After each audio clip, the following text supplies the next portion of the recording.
Welcome to TVBS Meeting Room, where we tackle global issues with a view from Taiwan. I'm your host, Wenqi Yu. Today's guest is Jessica Chen Wise, professor of China Studies at Johns Hopkins University. She's formerly with Cornell University. Jessica, in my view, is one of the most prolific scholars on U.S.-China relations. She also tends to be more critical of the current hawkish U.S. policy towards China and does not mince her words when it comes to criticizing the current Taiwanese administration's policy toward China. While not mainstream in the D.C. world, her view is widely shared by many longtime China scholars. So let's hear her views. Welcome, Jessica. Thanks so much for having me. Well, as a scholar, you also spent a year working in the State Department's policy planning office in the Biden administration. How was that experience, and what were your learnings? How is that different from the academic world? It was a really important experience, and I was grateful for the opportunity to help contribute. It's a really difficult set of challenges that the United States faces, not only vis-a-vis China, but also around the world. And so the opportunity to work with members of the Biden administration really helped open my eyes to the full range of issues around the globe and how relations with China factor into that. And so most academics really are trained and incentivized to study what is and not what should be. But working inside the government, you're constantly trying to think about what's the next step, what actions should we take. And so it was a really important and formative experience for me in trying to apply the insights that I've learned from my academic research and that of so many scholarly colleagues to try to understand how to better situate the United States, given the many challenges that we face, but to do so from a basis of rigorous evidence and strategic deliberation. And that, I think, combination, of scholarly rigor and perspective, but policy relevance is the same kind of trajectory that I hope to remain on. Yeah, it's interesting that you say, rather than studying what is, but more what should be, right? It's much more what is driving the agenda. And of course, a lot of it is there's politics behind it. And so after you left the government, you pretty have been vocal or continuing to be vocal about the current U.S. policy toward China. Can you share your main criticisms and what do you think the new administration, whether it's Trump or Harris, should do? Well, I think the main challenge is that on both sides of the Pacific, the United States and China are both more prioritizing efforts to prepare for a potential conflict rather than efforts to find a way to advance our kind of mutual and respective interests without necessarily gauging success by how we're doing vis-a-vis the other. And so the Biden administration has done a number of things I think that are right. It has articulated kind of a vision for the world that is based on shared principles and not the idea of might equals right. And that is an important move, I think, toward articulating an affirmative vision of where we are going. But at the same time, there is rhetoric in Washington, and to say nothing of in Beijing, that defines success as sort of winning, implying kind of a winning that is beating the other, or outcompeting the other. And I think that that kind of rhetoric leads easily to and contributes to the zero-sum mentality, which is especially, I think, prominent in the broader American public discourse and on Capitol Hill, that makes it very hard to find a stable footing where American interests can be advanced. And so my main critique is that we need to be a lot stronger in developing the muscle of what we stand for, rather than trying to outmaneuver or simply beat China. It sounds like, from my own observation, that the objectives seem to have changed on both sides, right?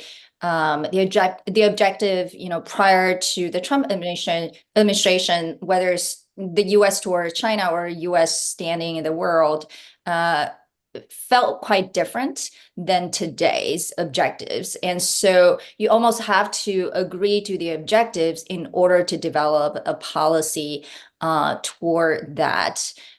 Would you say so? Especially, let's just focus on China for now. It used to be the default position is to embrace China, integrate China into the world, but now, like you said, it's about winning over China. I think there's still a set of folks who are still of the belief that a China that's working inside the system is better than a China that's spoiling for a fight on the outside of the system. But to be sure, I think both Americans and Chinese leaders are working to invest in other forms of minilateral forums where they see those as both insurance and leverage in the broader competition or for a potential conflict. And so that is a sort of action reaction self-reinforcing dynamic that I think is putting a lot of strain on the overarching inclusive institutions that the United States and China both belong to. That's not to say that there isn't effort at the United Nations to make progress on things like artificial intelligence, but I think that the bulk of effort still is placing this kind of almost centrifugal force, pulling the countries apart, despite the two countries' interest in stabilizing the relationship. Yeah. Well, it's obviously Taiwan is a critical part of this relationship, and I want to mention a foreign affairs article that you co-author with Bonnie Glaser and Thomas Christensen last year. That you argue that the U.S. must reassure and not threaten China in order to deter China from invading Taiwan. Tell us what the main thesis was. Well, the main thesis is that deterrence is a combination of threats and assurances, and that only investing in greater threats and military capabilities won't actually achieve effective deterrence. And this is advice that's directed, of course, at the United States, but it's true of all sides of this equation. Taipei, Beijing, and the United States in Washington, I think decision makers should realize that, going back to the famous theorist Thomas Schelling, that if you only invest in threats and don't make clear that these are conditional threats, that if the other side exercises some degree of restraint, they won't inevitably be punished or face the loss of their interests. And so it's not a blanket form of reassurance that we are suggesting. This is not the same as concessions or appeasement. Instead, it's making clear that if the other side does not move to change the status quo unilaterally, that the other sides won't either.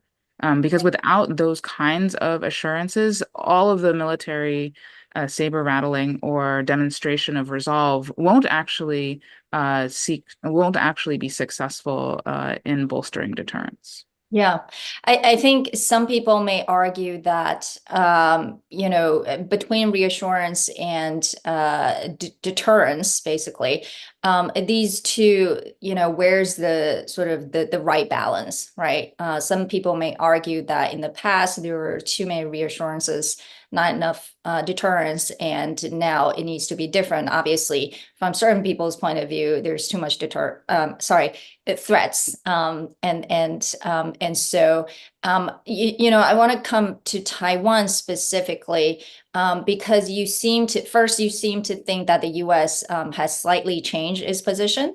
What makes you think so? And then second, what do you think has compelled the U.S. to make those changes, even though it claims that it hasn't? And third, what do you think a new administration's policy toward Taiwan should be?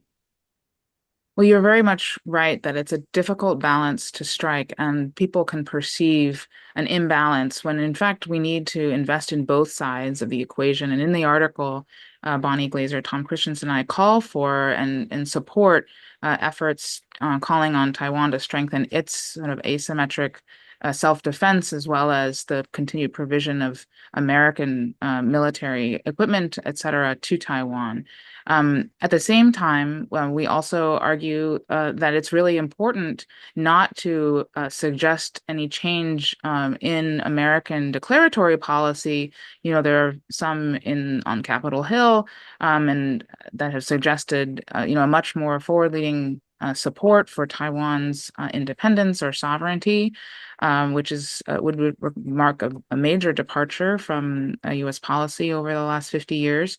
And President Biden, has suggested on numerous occasions when asked that the United States would fight for Taiwan, which of course is a possibility, but that sort of blanket statement, that unequivocal statement, would represent a move which, I think that he and others think that this is important for signaling American resolve and will to fight, but they're missing a crucial ingredient, which is under what circumstances. And I think that it's important that the United States, whatever administration follows this one, continue to uphold a stance that makes both sides of this equation quite credible, which includes the efforts to discourage unilateral steps by either side, including on Taiwan, to change and make sort of clearer this sort of de facto, but perhaps even permanent separation. Those moves, in terms of changing the political status quo, are quite destabilizing if they're done unilaterally. And so it's that balance that I think is quite tricky, and I worry that many in Washington don't recognize the potentially destabilizing effect of their political statements in support of Taiwan. Yeah, I think you mentioned the word perception, which is very important, obviously, in international politics. How does one side perceive the other side's move? And as you said, right, President Biden has said 4 times that he would help defend Taiwan, and now definition of helping Taiwan, supporting Taiwan, what does that mean? And of course, that how is that perceived by Beijing? Is that viewed as provocative, changing the position or not? Some people argue it's not. Some people argue it is. And so, same thing with Taiwan and China cross-strait relations is very dynamic and have become very tense in recent years. And it is undeniable that in Taiwan, people's identity and views of China have evolved over the years. And so, as a scholar, how do you explain this evolution? And do you think the cross relationship might change again? Well, as you know, there have been major changes on the island since, there was the Civil War in the 1940s, and then, of course, the successful democratization of Taiwan, and simply that experience of decades of living entirely apart, and then Taiwan's thriving economy and society, has really, of course, created a natural shift in identity with generational change and turnover. And so the question is, to what extent can this continue to, what's the best way to protect this? And I think that there are those on Taiwan who are certainly hungrier for, greater international recognition, which is understandable. At the same time, we still live in the real world, and I think many of those who care a lot for Taiwan, including, my mother was raised in Taiwan, I think would like to be pragmatic about making sure that, again, balancing the need to resist Chinese efforts at intimidation and coercion, while also recognizing that pushing the envelope too far could bring down the very sort of coercion and even in the worst case, an armed attack that these efforts seek to avoid.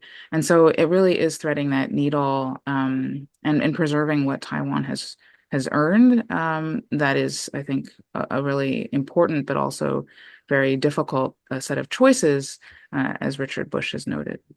Yeah, I think, again, right, coming back to what is the right balance, as you mentioned, the ultimate, if the objective is to preserve Taiwan's current status, what is a better way to ensure its security? Is it more integration into international society, more recognition, or it's the other way? Again, this is obviously a heated debate in not only in Taiwan, but also on the US side and internationally. I'd like to add that I think one of the most important things for all parties is to preserve the possibility of some future evolution that could, in principle, resolve the situation. I think when leaders or politicians on any side begin to feel that the clock is running out, that's when it could set in motion a really dangerous, set of beliefs and actions that could actually hasten or accelerate the slide towards conflict. So in some ways, kicking the can down the road, I think, is the best solution here, which is no solution, but still the best that we can do. And the fact that you would raise that as a concern, does that mean you are concerned that currently the atmosphere does not allow for the conversation for potential unification or reunification? I don't think that the specifics here are the most important thing. What I'm trying to caution against is the fatalism. It's particularly, I think, dangerous when people in Washington start speculating about when, the invasion is going to take place. Is it in 2025 or 2027? That kind of unfounded speculation, I think, sets in motion and really freezes the possibility of finding diplomatic off-ramps or ways to simply, preserve space for continued discussion and diplomacy. Can we just maybe focus on that a little bit? I think a lot of people would agree that, giving a deadline or a timeline is based on don't know what. However, there's definitely evidence that there's military buildup on the PRC side. And so how would you read this, right? Are they preparing to do something toward Taiwan? It's just a matter of time, or do you not think that the conversation of invasion is even necessary? So I think that certainly the PLA is preparing, has been preparing, at least intensively since at least the 1990s, the series of crises across the strait. And because they felt very much at the time that, that given U.S. intervention, there is no military option. That said, having a military option, I think could be used both in their view to thwart a potential move toward independence, but it could also, I think, be, and this is what many fear, it could be a tempting target. Now, I think that the geography really favors Taiwan in this case, in the sense that this is a very, very difficult and would be enormously costly and maybe not even successful endeavor for Beijing to attempt. And so I tend to think that despite the rapid growth of Chinese military capabilities, this will still be what I think John Culver has called a crisis to be avoided rather than opportunity to be exploited.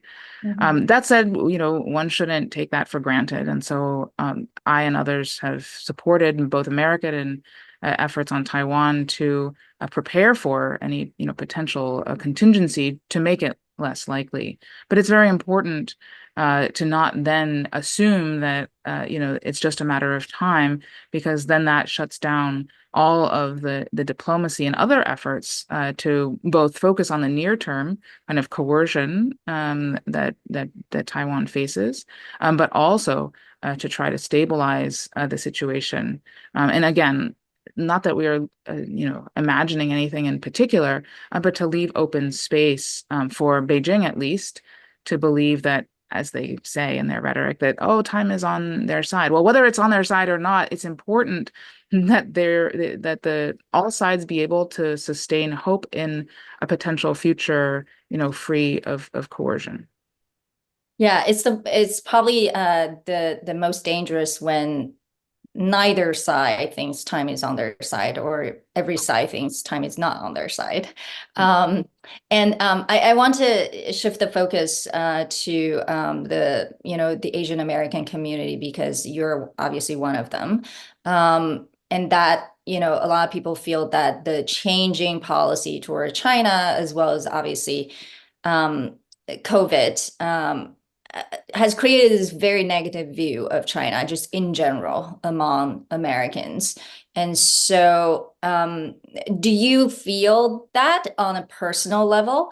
And then in the meantime, while we're trying to distinguish, the Chinese government from the Chinese people or Chinese Americans or Asian Americans in general is very hard, obviously, for people who are not of that heritage to make that difference. And so, yeah, on a personal level, just curious, how do you feel about it? So it's a really important set of issues, and I'm really glad that you raised them. We certainly have seen a spike in anti-Asian violence, particularly during the spike in the COVID deaths here in the United States, but it continues. I personally have been relatively unscathed by this, but of course, there are, of course, chance encounters with this, to greater or lesser degrees. And I certainly know people who have been personally impacted, by this sentiment and what really often amounts to a kind of, racial or ethnic profiling, which is the real problem. Which is not that there aren't individuals who might be, doing things that are, nefarious, or corrupt, but that shouldn't be a basis for attributing wrongdoing or guilt to a whole class of people. And so I think when we need to, it's very difficult in part because of the Chinese Communist Party's efforts to, and concern in particular about the diaspora as a source of potential, political opposition to the Chinese Communist Party. And so the Chinese American community, I think, is particularly sort of in the crosshairs here, caught between. But it's incumbent on the United States and Americans to do better, I think, to make sure that as we find ways to, counter and mitigate the potential harms due to, espionage or whatever, that we not go overboard in, undermining the very kind of principles of non-discrimination that the United States stands for. So it's a challenging issue, but one that deserves a lot of attention. Yeah, I think it is especially challenging these days when you have it's almost like the trend when the media is reporting on certain cases or issues. And it's become sort of almost like a popular topic now. And so it just makes everything much more complicated and challenging for anybody when you have, this perception of a nefarious Chinese Communist Party who's almost like the image of it is doing all these secret and very bad things in American society, and implicated individuals also are Chinese Americans, right? And so it is very worrisome, but it's almost like, what do we do with it? I definitely agree with you. I think the US government also needs to show some leadership. I want to ask the last question. Does China matter in the upcoming US elections? We know there's a very important presidential debate tonight in the US. Do you think China will come up? I don't think that China looms very large in this election, in part because the Biden administration has been careful over the last 4 years not to take any actions that could possibly be construed as soft on China. And so it may pop up here or there. I don't expect any specifics, particularly. I think there's a lot of attitude and underneath that, exactly what policies will be implemented by under either candidate. I think there's a lot of room for speculation. Overall, I expect some kind of veneer of, we're going to stand up to China or we're going to win the 21st century, whether it's through tariffs or some other more targeted mix of controls on technology exports or et cetera. So I think it will probably appear briefly, but otherwise pretty much go by because, neither candidate, I think, will very much stick. But we'll have to see what happens. Yeah. Well, maybe in some way it's a good thing that China is not the center of the conversation. But we hope to have you back. Thank you so much for having a conversation with us today, especially sharing a view that is not usually viewed as the dominant and mainstream Washington, D.C., very hawkish view toward China. Obviously, that's very important as well. So we hope to have you back, perhaps after the elections, so we know which administration is going to be in power. And at that time, there's going to be a lot of speculation of what a new administration's policy toward China will be. So thank you so much, Professor Chen Wise. Thank you.